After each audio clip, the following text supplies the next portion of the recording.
Welcome back. Are you kidding me, Prince?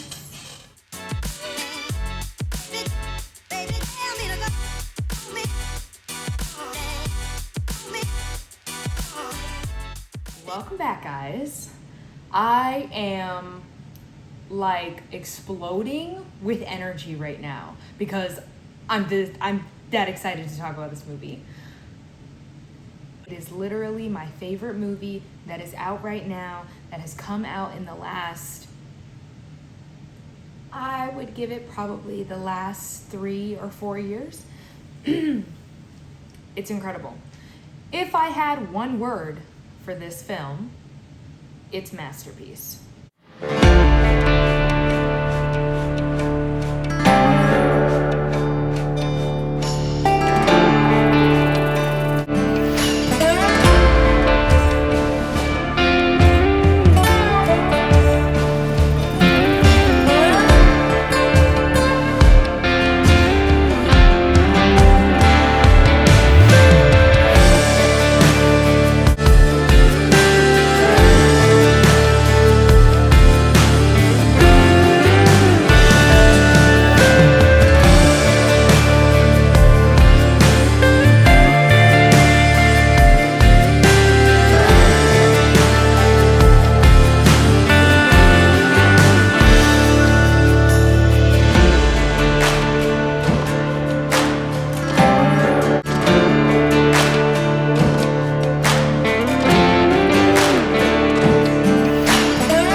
First thing I'm going to start breaking down is the plot line here.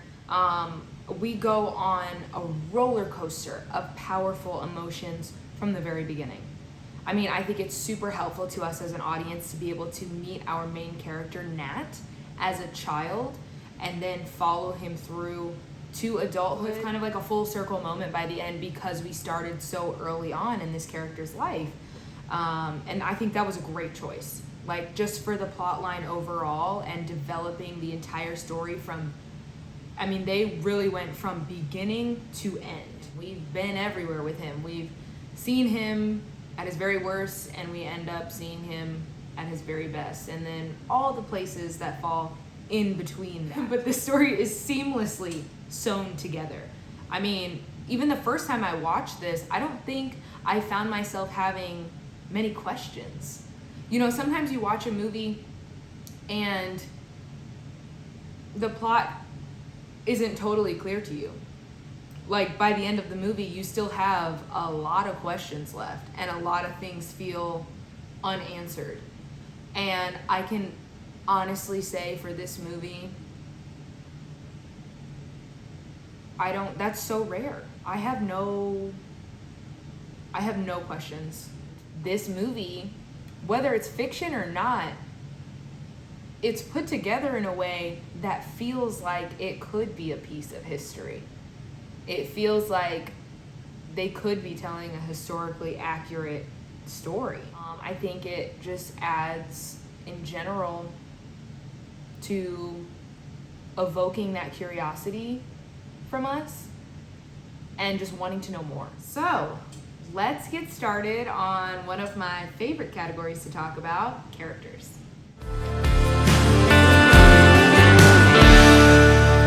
Alright guys, so I'm going to break down characters one by one. I'm just going to go down a list I have of specific characters that I want to talk about. And number one on that list, of course, is one of our main characters, Nat Love. He, as a character, he doesn't necessarily go through a major character arc, yet we still see him experience quite a bit. And that's not to say that he remains stagnant throughout the movie, but I think we're just going on a journey with him. It's like he wants to be a vigilante, but he has his moments where he's just as cutthroat as the guys that he's trying to get back at, which are Rufus Buck and his crew, for what they did to him as a kid and all the pain that they have inflicted along the way. I feel attached to every character in this movie, to be honest with you. I think they all carry their own trauma. And I know they wouldn't call it that in the time period that this movie is set in, but that's what we call it today because we know that it exists. Back then, we always have to remember they didn't know about PTSD and trauma and all of these things. So, you know, they're dealing with a lot of heavy emotions sometimes, and they're thinking it's totally normal. But I think somehow Nat, as a character, he manages to have like this stone exterior when he needs to, but he's super approachable. And you can tell that he really loves and cares about the people close to him. So Nat is our leading guy here for the most part, but he really does share the screen with Rufus Buck. Let's jump on to Rufus a little bit because it's such a unique setup between these two characters, I think. And I say that because usually a movie will try to give you a clear-cut protagonist and an antagonist. And, you know, somebody to root for and someone to hate. And in this movie, I personally have a hard time doing that. I have a hard time strictly hating anyone. Literally, I don't think there's one character in this movie that I'm like, I can't stand that guy. Because they're all fighting for something. And they're all fighting for something that matters to them. And none of it is horribly bad, you know? So when we get this setup between Nat and Rufus, we meet them both in the beginning, right? I mean, we meet Rufus as the antagonist because he's murdering Nat's parents. But we don't know why. You know, we get introduced to the situation in a way that makes it difficult for us to immediately choose a side, other than the fact that this guy has killed a child's parents right in front of him. But I think, at least the way my mind works, and this might sound super awful, but we don't know what the dad did, right? We don't know if he did something that made it necessary for Rufus to come after him or not. We're just minding our business. We don't know anything for sure yet. So I think in that moment, Rufus is kind of supposed to be set up as the antagonist, but we don't totally fall for it. And it's hard to ignore this, like, swag, I guess. This swag that Rufus has to him.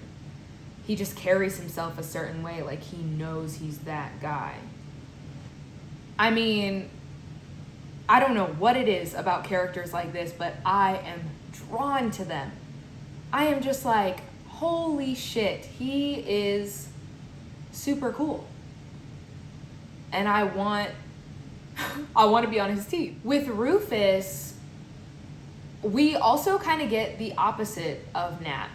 But specifically, I mean how I said that Nat was very approachable, and despite the hard exterior that he puts off when necessary, you can tell that he has a very soft spirit and that he's kind. With Rufus, we get the opposite. We see a very hard exterior damn near the entire movie. I mean, we get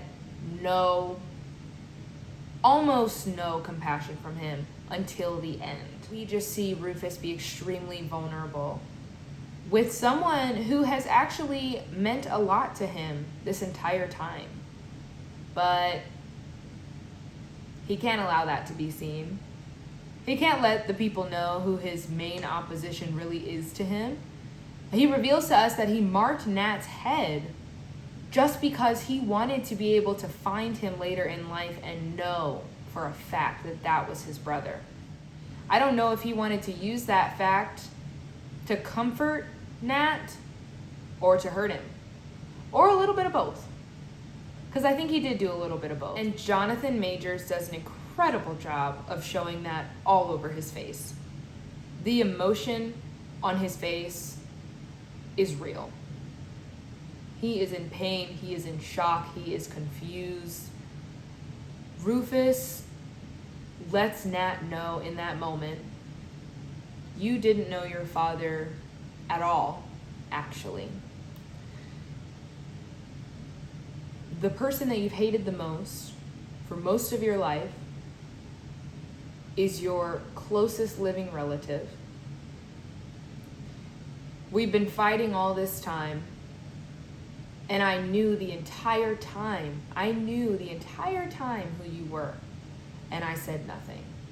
I let you hurt and be in agony, and I marked you knowing who you were. On top of that, I marked you so that I would know who you were if and when I encountered you later in life, meaning I planned to see you again at some point. And just the overall idea of Rufus just shattering Nat's entire world. I mean, when somebody takes away a part of you that you think makes you who you are, it's like the world crumbles around you. We see a lot of parallels between the two. Even how their squads mirror each other, right? So you have Nat and Rufus. Second in line, you've got Trudy and you've got Stagecoach Mary. And third, with Nat, it's interchangeable. It could be Pickett or Jim. And with Rufus, it's Cherokee Bill. And it's interesting how they both have a woman at their side and a right-hand man. Rufus and Trudy's relationship it doesn't seem to be romantic. However, they still have that intimacy with each other. They know they can trust each other, and they know they have each other's loyalty until the very end. And that is why his relationship with Trudy could parallel to Nat's relationship with Mary, even though Nat's relationship with Mary is a romantic one. So, speaking of Trudy and Mary, I'm going to move on to talk about Trudy, aka Treacherous Trudy, or Gertrude. Regina King is incredible. She has always been one of my favorites since Daddy Daycare. And I think she did a really, really amazing job in her performance in this movie. Because Trudy is hard to read. She has an insane poker face. You never know what her next move is going to be. And I think the only time she starts to show vulnerability is when they break Buck out of his cell on the train. She has a lot of layers, and she's hands-on. Trudy don't need a gun, okay? Her specialty is that knife work. She'll cut you real quick. And we find that out on an even deeper level later on when she's sharing a little childhood story with Stagecoach Mary. But it's like we get very few and far moments where we get to see into Trudy a little bit deeper. One of those moments is when she's telling that story to Mary.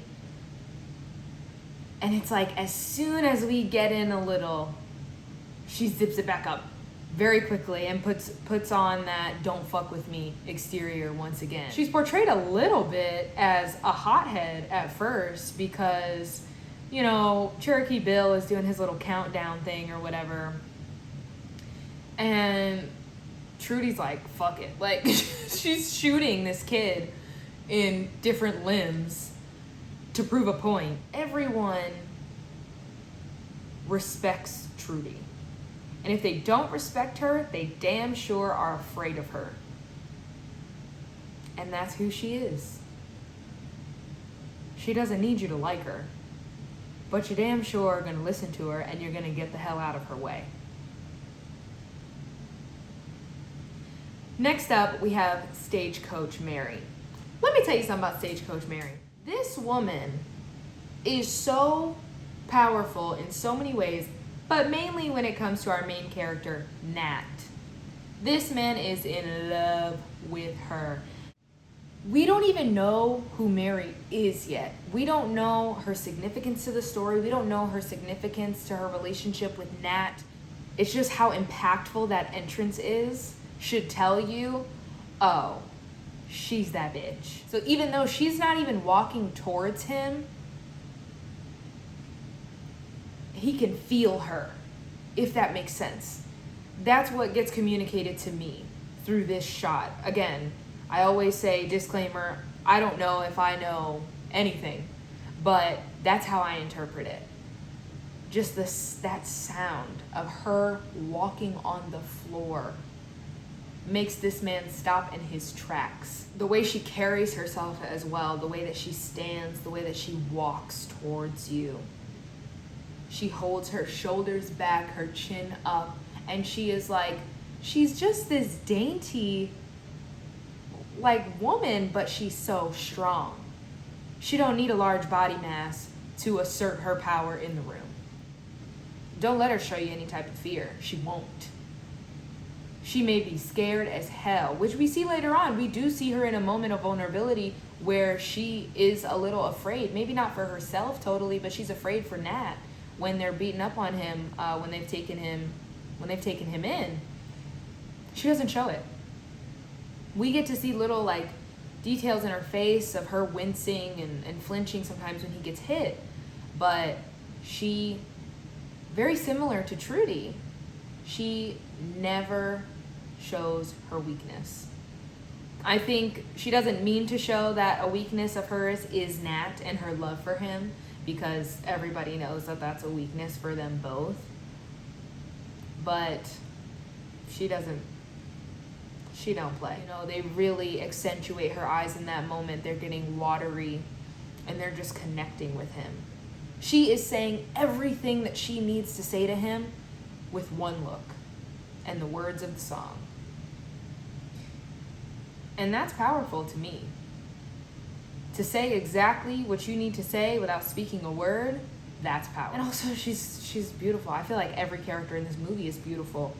But she just has a certain presence about her. There's quite a few major characters, to be honest with you. I'm not gonna get into all of them. They will be talked about in my written review on my website. So if you are interested in seeing what I have to say about more of the characters and just expanding on what I've already said here in the episode, please feel free to visit the website and check out that post.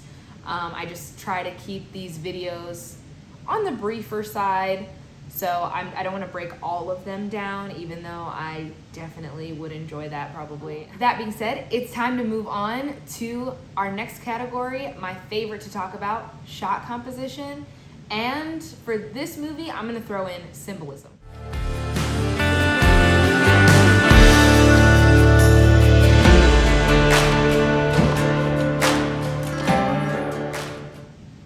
There's a lot to break down here, y'all. For it to so fluidly carry, and the music to build the tension with it the way it does, it puts everything in perspective, because it tells us nothing else matters.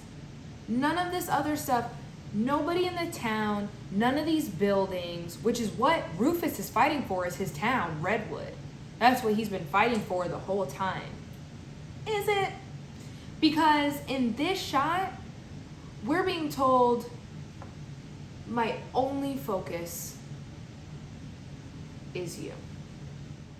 Everything that these two have gone through in the course of this movie basically has led to this moment. Now, I'm going to show you the scene that I was talking about earlier with Mary.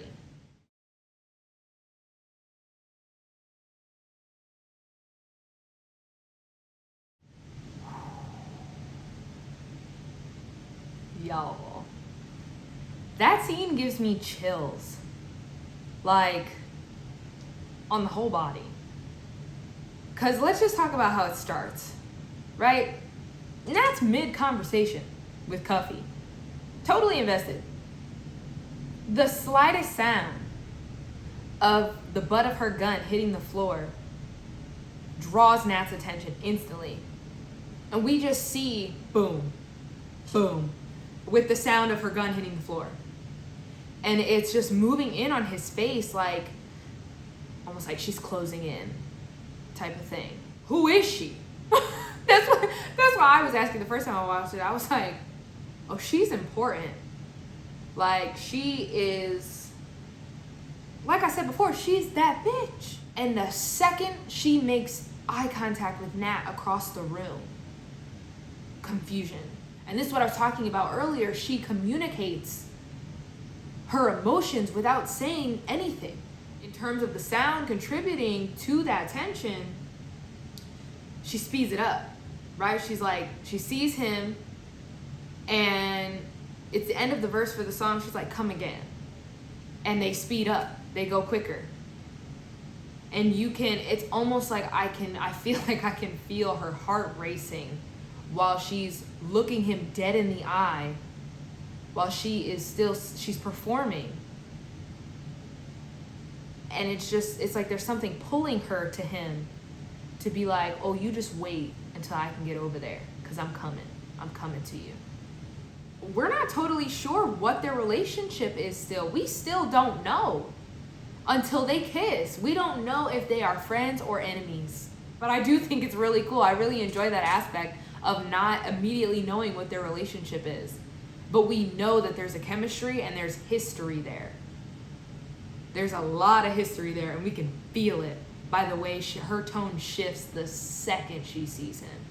This movie really stays true to a lot of the classic shot composition of old westerns.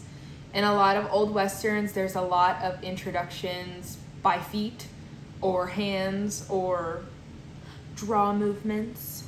And it sticks true to that. We see a lot of that in this movie. Those were thought about. They're not just filler clips. Like, that's all part of the detail of really executing this movie the way that it needed to be. It all plays into it, just from the way they grab their cigars out of their mouths. We get close-ups on mouths. We get close-ups on eyes. We get close-ups on feet, on hands. It's like, not only, of course, is it sticking true to those old westerns, but also we're feeling a lot of emotion from those shots. So next, I'm gonna talk about another favorite shot of mine. It's really a scene, to be honest, but I'm gonna go ahead and pull it up. Take a look.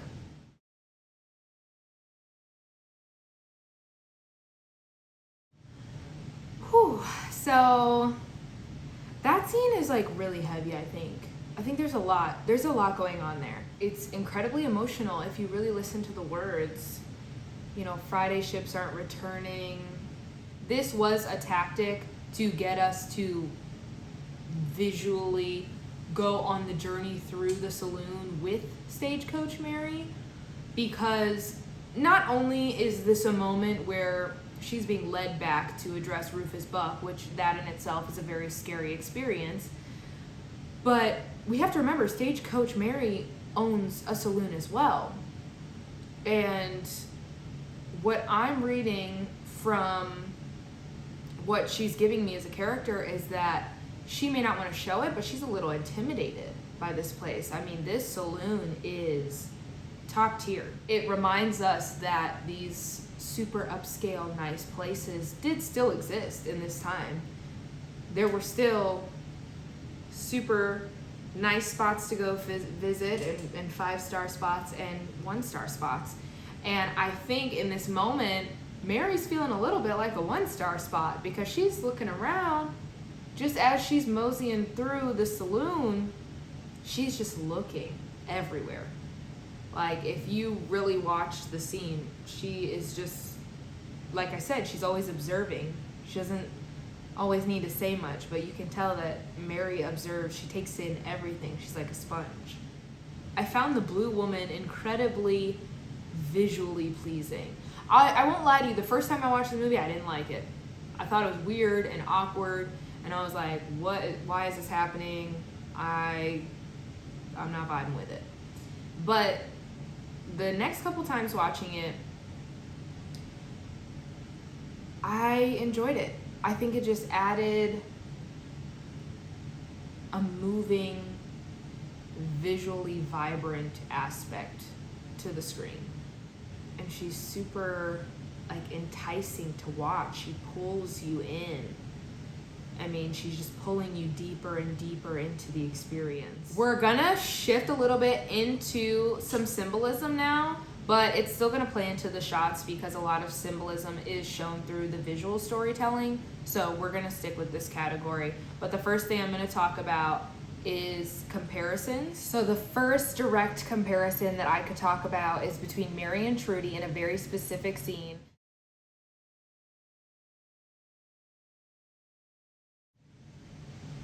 You can just tell by how they chose to place the hats on the desk. They're directly next to each other. That's a direct comparison between those two characters. They are quite literally the antithesis of each other in a lot of ways. But they're not so different that they can't relate, if that makes sense. So you'll notice that Mary's hat is more of a square shape and Trudy's is more of a circle. Now, for those of you guys who are not familiar with any type of like technical film education, this is gonna sound incredibly stupid, but I promise it's a part of visual storytelling. It is a real thing. One thing that I remember learning is like square shapes can often represent like something that's like unnatural or like man-made. And Mary even says to Nat at one point, like, I have made a few things. You know, basically she's saying, I'm self-made. I've done a lot for myself, you know, and that hat, her hat is a lot more bold, right? Trudy is bold. I feel like just by Trudy's looks, she's so small. By looks alone, if Trudy were to walk into a room, I don't know that she commands it in the same way that Mary does when she walks into a room. And a lot of times circles represent a little bit of softness, you know, balance. Trudy does strike me as very balanced as a person. Like, she may have some kooky stuff going on, but as far as knowing who she is and what she wants and what she'll fight for, she's very clear on all of that. And then with Mary, she's kind of a toss-up. Depends on the day and how she's feeling and who she's dealing with, right? She's not always the most balanced person. She can be a little impulsive. And I really noticed that comparison with the hats. That shot really, really stood out to me. And I was like, I feel like this is important for us to see these two hats next to each other in this way, in frame like this. Like I said, some of the stuff that I've said may not make sense to you guys, but that's just one thing that really, really stuck out to me. Also, gotta talk about Cherokee Bill and Jim when they are doing their draw at the very end. The shadows. Take a look at this.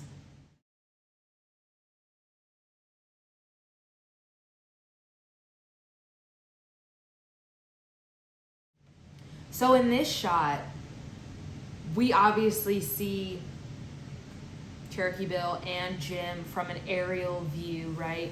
But it's not about, I don't think it's really about their positioning in frame as them, it's their shadows. It's speaking to how ready to go Jim is, right? Jim's shadow is standing, gun out, like he's ready. He's already drawn. And once again, Cherokee Bill is calm and collected, just He's not even drawn yet. He's just looking. He's just looking at Jim. And he's just like, you know how to make a real grand entrance. And you know what? There's a lot of foreshadowing. A lot of foreshadowing on Jim's death.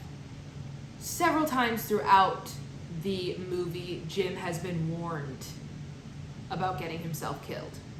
The moment we meet him, Pickett is scolding him about getting them killed because he's too showy and he does too much and he jokes around. There's a moment again later where they're prepping to go into battle, basically, in Redwood, and the sheriff says, I think you're all gonna die. That's foreshadowing, big time, because they do all die.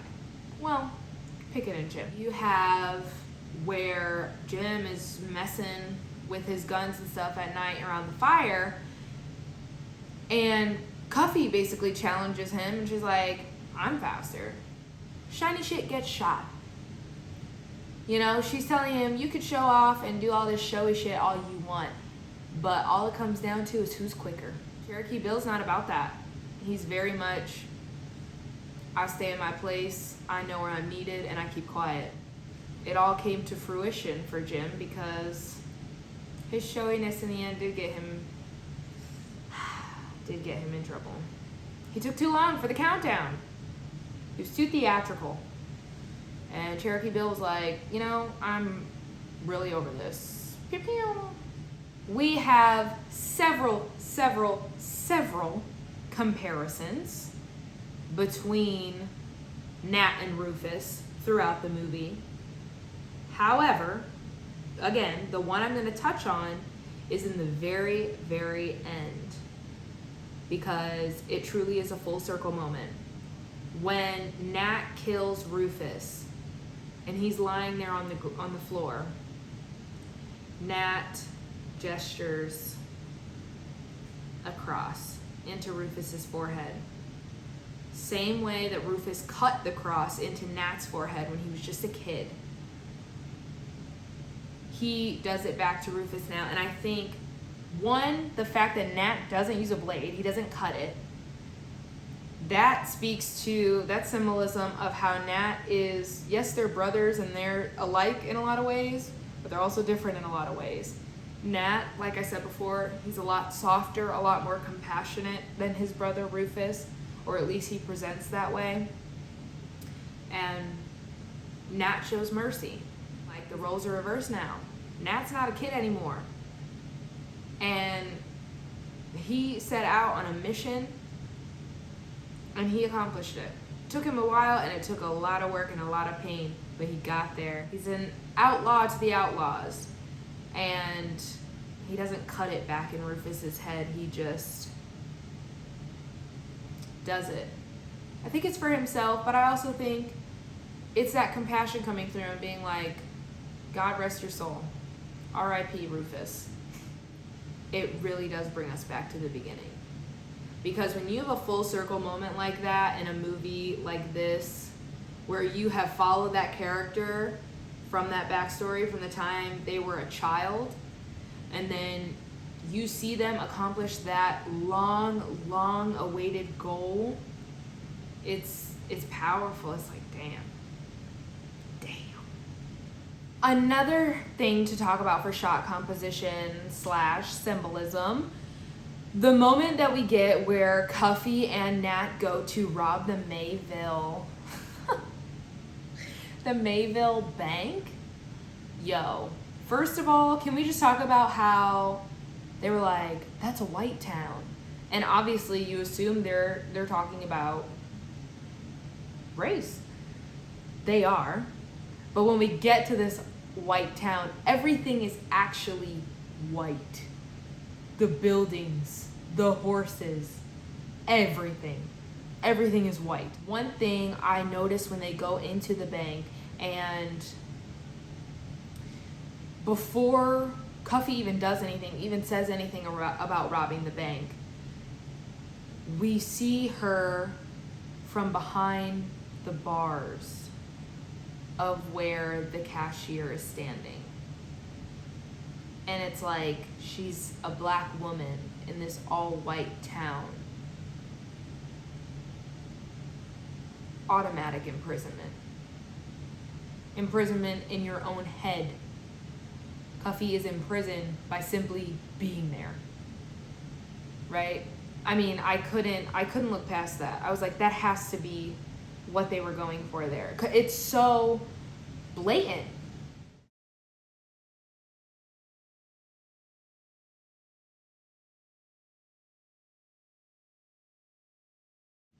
Okay, also another shot is towards the end. Cherokee Bill tries to get the jump on Nat and basically prepares to shoot him in the back. And Nat's like, really? You're gonna shoot me in the back? And at first, because of the way that they're positioned in frame, we only see Nat at first. There's a sound effect made, or a blurb and the music is played right as Nat says, really, in the back? And it goes, boop, and it shows us Cherokee Bill standing to Nat's left behind him with the gun pointed at his back. And Nat basically calls for his backup. He's like, what do you think, Beckworth? Talking to Jim. And we get it again. Boop. And now we have foreground, middle ground, background. And it's beautiful.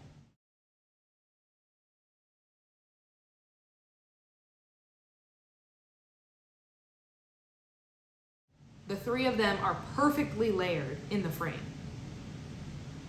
And it's just like, wow. Who's quicker?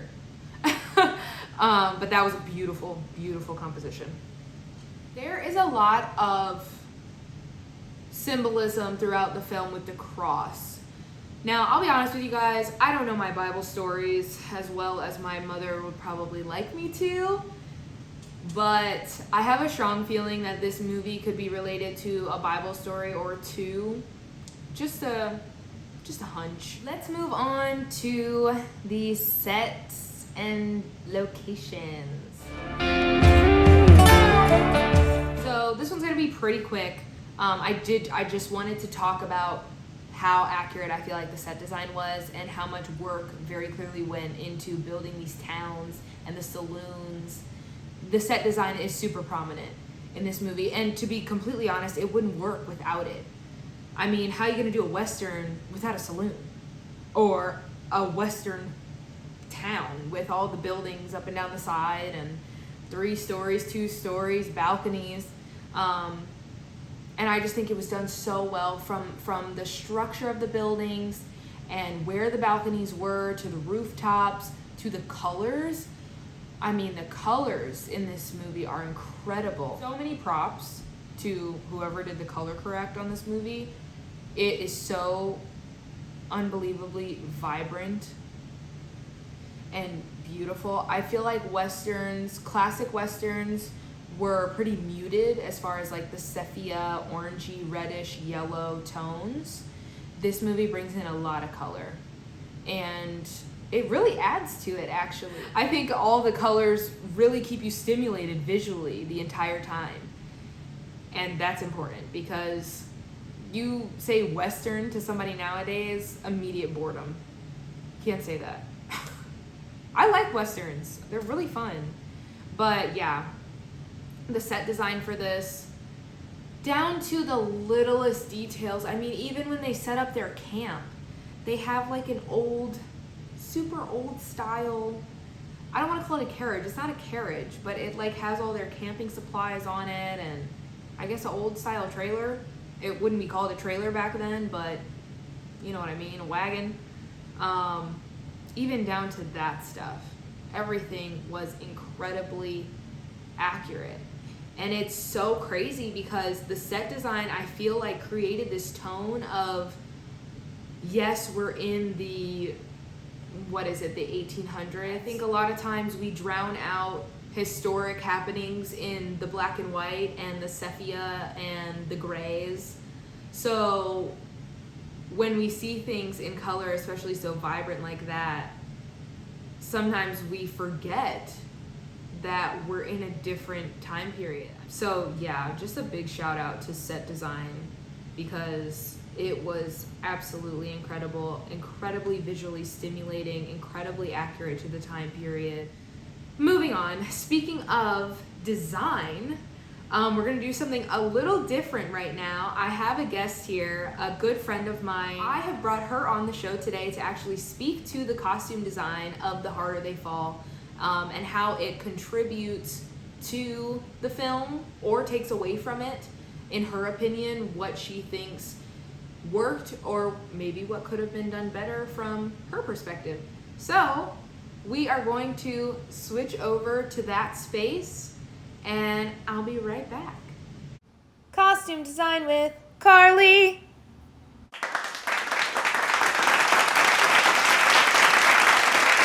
All right, guys, so I have my close friend and colleague here, Carly Clark.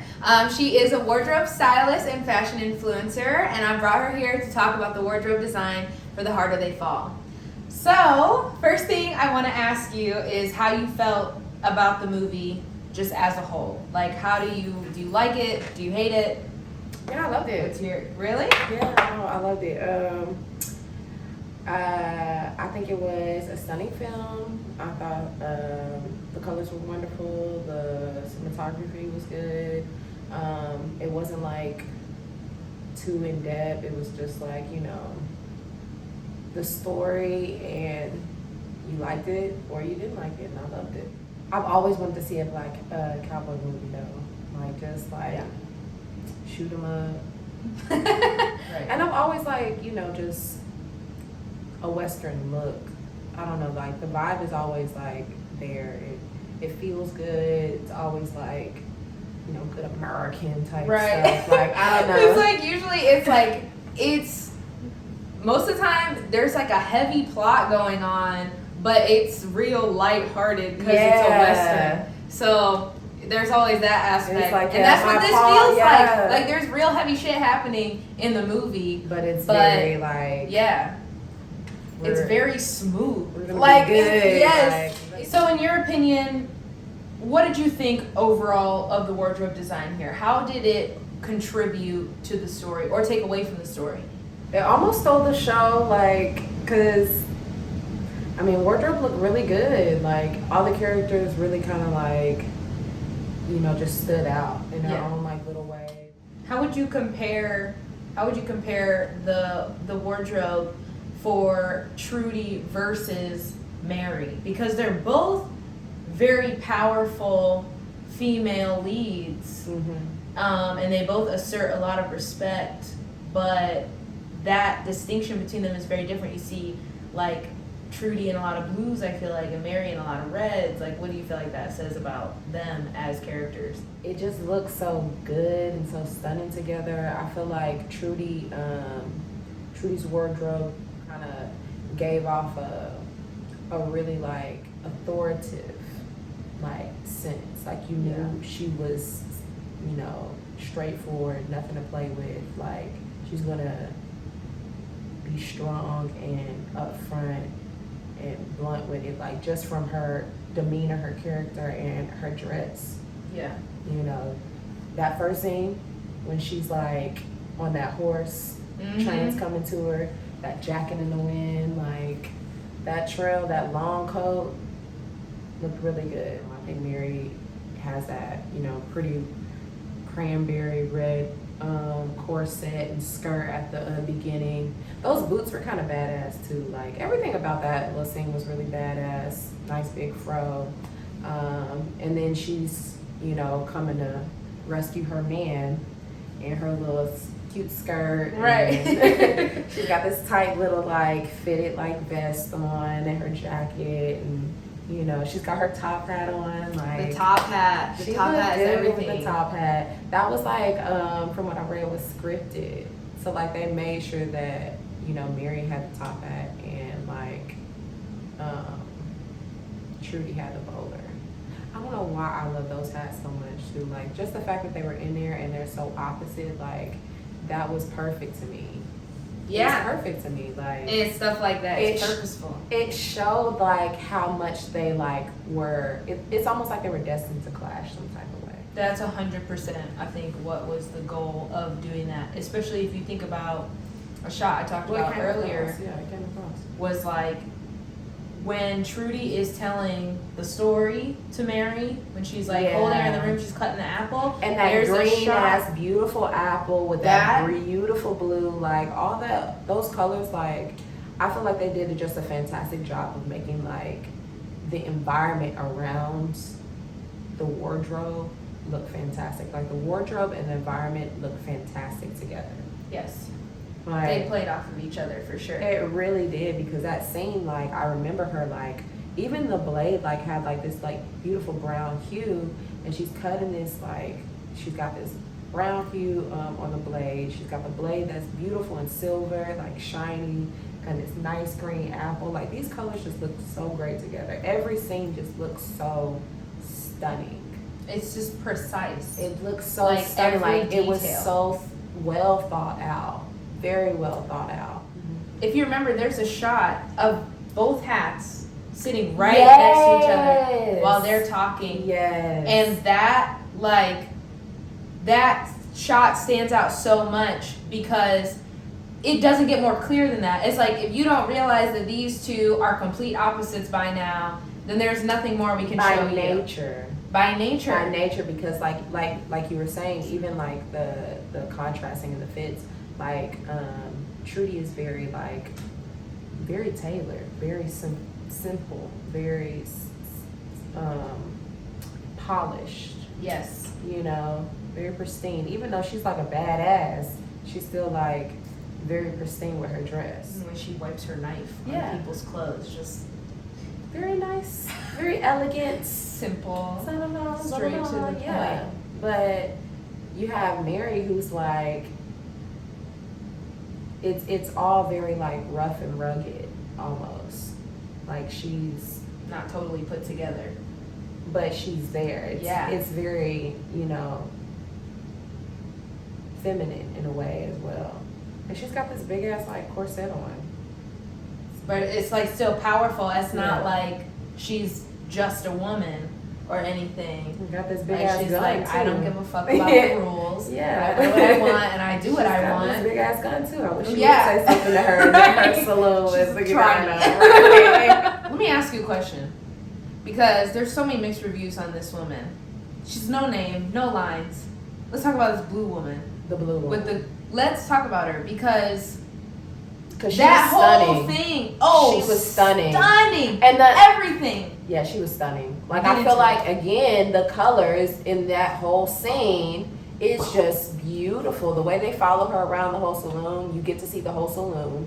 You get to see like the difference between like, again, Trudy's character and Mary's character. Mary's character is very rough, rugged. Like you come in, you might see Cuffy beating some dude down at the front. You know what I'm saying?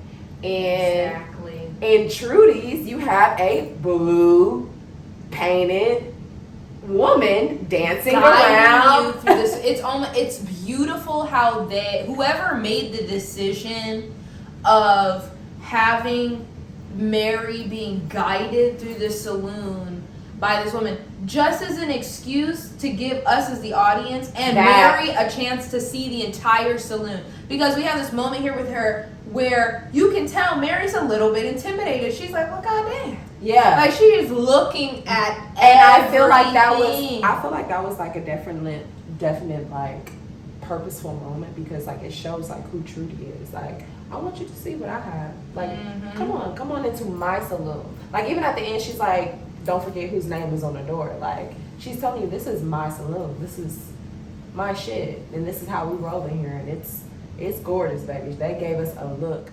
That scene, the blue lady is, like I said, it's very light the way that they like talk about slavery and they talk about things like that. They don't really talk about it. They just kind of add it into things like songs and like the whole song she's singing that whole time. She's talking about and it's Friday's beautiful. tear. Oh my God, it's heavy. It's heavy. It's very heavy, but the girl dancing makes it very light and lovely at the same time. So it's like a very heavy song, but it's light and lovely at the same time because you have this beautiful girl in front of you dancing. Supposedly.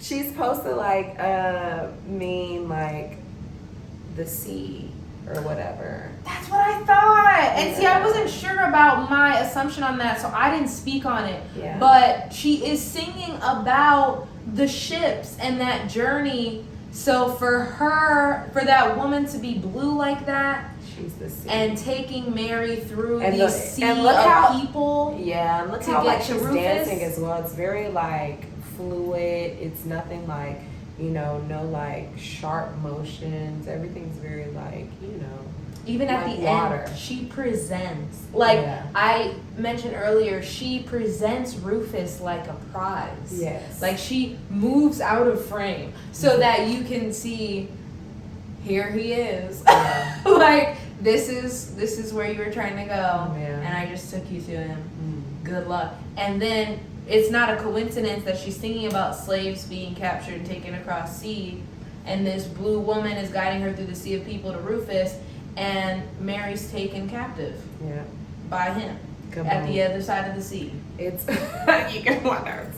At the other side of the sea. I definitely feel like each character's wardrobe kind of like told its own little story, especially like from the way like they wore like the fabrics that they use, the accents that they use, the accessories that they use, like it all like played a part in really kind of like complementing the storyline. It was African accents, but it wasn't bold. Like it was very like, it's like they know where they come from, it's but there. They just subtly let people know. I'm saying like it's like a part of their life. You know, it doesn't have to like stand out. It's just who they are. You know, like perfect for the time. Like it wasn't just too much, like vintage or old school, but it was really sophisticated and modern, but still right on the mark. It didn't feel like costumes. Yeah. Like, which is like something that can be said about the classic Western films as well. They didn't feel like costumes. They felt like it's just what they wear. Yeah. This is what they wear on a But daily it was basis. what they wore. Like, Yeah. the costume designer, she really did her research, and she really kind of like, you know, made these clothings from you know, vintage like patterns, and so a lot of this stuff was right on the mark, right on the time period. And I really like that she did her research and like really like made it into this time period that they wanted to create. Absolutely. I agree. So I also want to ask you what you thought about the super bright, vibrant colors that were used in the movie. I think that was very deliberate. There was definitely lots of warm tones, lots of like rich colors. The girls looked so badass, but the guys looked really good. Like the guys was really like, everything was like well cut, well like tailored. Like the guys looked really good. The girls all have like their, you know, signature like look and like signature go-to. Like even the guys have like their signature go-to. Most of the characters stay in like their same like same thing for most of the time. Same little fit. Yeah, there's that aspect. I feel like every detail was purposeful. Yeah, I definitely feel like the costume designer. The costume designer. I definitely feel like she did a fabulous job. I definitely feel like the costume designer did a fabulous job at like just making sure that the story and the dress went hand in hand. You know what I'm saying? Like everything like paired up so well that like just watching it, you know, you can kind of tell what's going on. You can kind of tell who each person is. You can kind of like get a feel for, you know, every person. Like Rufus Buck. First time you see him, big dude. Like he's got his like full like prison fit on. First thing they hand him a hat and his gun belt. Yeah. Like that jump was just like serious right there. Like you knew who he was at that point in time. Instantly. Like yeah, instantly you knew everything you needed to know about him. Like, he was not to be played with. Right. So, like, everything just went hand in hand. So, I think my final question for you is just, if given the opportunity, if there's anything, what might you have done differently, or what might you have encouraged more of when it comes to the wardrobe for the movie? I don't know. I feel like she did a really good job. I feel like I said, every character really kind of like had the story already told through their whole wardrobe, their whole fit, you know. Not everything was modern or like, you know, Yeah.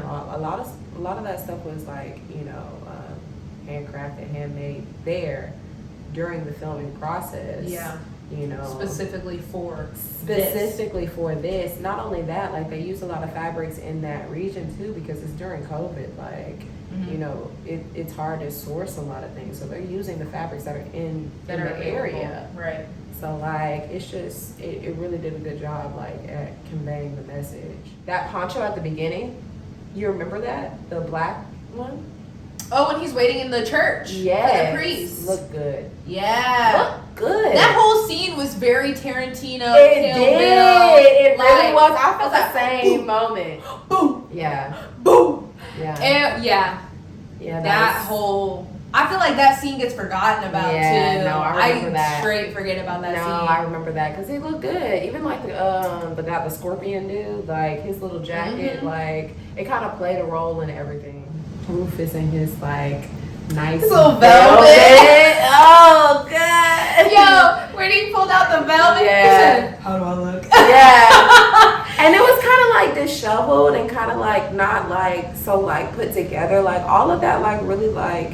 It was good. Yeah. It was good. Even at the beginning when you really don't even see him and you just kind of like see his like arms and like you see like all these different layers, but like you see this kind of like dirty, dingy like white shirt. Yeah. It's like, you know, he's been through some things. Yes. And like without even seeing his face. Without even seeing his face. Like it really just all plays a mark. Yeah, I like that. I liked it all. Like I really feel like she did her job as far as doing the research, you know, putting it, really like making sure, being meticulous about every detail. Did a great job. You were speaking on earlier how it's not always completely on point for the Western, Mm-hmm. but it's believable. Like, it's almost hard to believe that a saloon looked that nice at that time. Yeah. Like, there are moments throughout that scene where she's guiding us through the saloon. I'm like, this looks real modern right now. Yeah, Like, I the could glass, see myself sitting in here in yeah. Atlanta somewhere. But it works. Yeah. Like, it still works. It doesn't take you out of the movie. Like, Because you notice it's but- very fantasy like. I feel like one thing that people weren't taking into consideration, that this is a fictional story. Mhm. And so it's a fantasy story. Yeah. And so it doesn't have to necessarily be completely accurate. So like I really enjoyed it nonetheless. Like it gave me like my heritage is still strong vibes, you know. Despite what's going on. Despite everything, you know, I'm here. I'm, you know, living in the wild wild west, and you know I don't have my heritage like I used to. I don't have those connections like I used to, but I still have my head wrapped. I watched this movie with family members. I've made family members watch this movie. It's just really good. It's important. Like, it is a fictional story. Mm-hmm. However, it evokes so many powerful emotions, real emotions, through a fictional storyline. Yeah, and the music is just good. Like, yo, oh man, the soundtrack. That's good. That's all for wardrobe design. Thank you so much, Carly, for coming on the show. I love your energy. I love everything you had to say. Hopefully, I will have you again soon. And that's that. Moving on to the next category, y'all.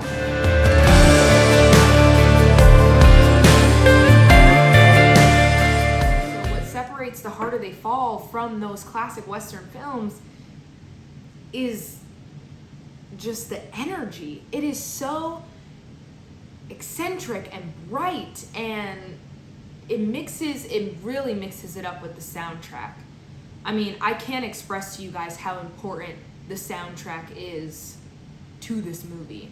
It is so creative and so original while still paying homage to the staples of a classic Western movie. It's just refreshing to see new stuff. It's so rare that we see new stuff now, and to be frank with you, it's honestly getting kind of annoying. It's nothing but remakes and sequels now.